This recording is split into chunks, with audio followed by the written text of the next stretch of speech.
Xhorse Smart Remote Watch designed by Xhorse, manufactured by VVDI.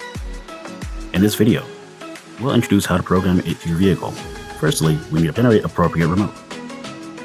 We'll go ahead, click Remote Program, select BYD, and choose the appropriate model.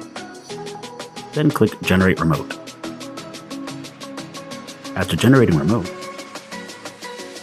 select Transponder Clone. Click ID46 Online Calculation, then click Start Clone. Select Write BYD directly. We'll go ahead, find the password in the original key.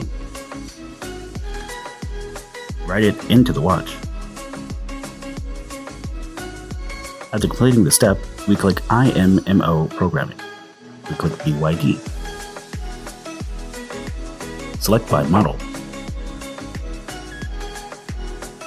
And click the appropriate car model. Once that is completed,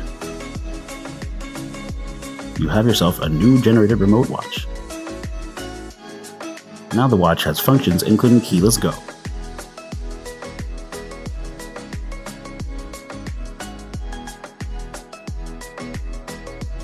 automatic lock and unlock, trunk opening and panic function. Extremely convenient and practical. Xhorse Smart Remote Watch by Xhorse and VVDI.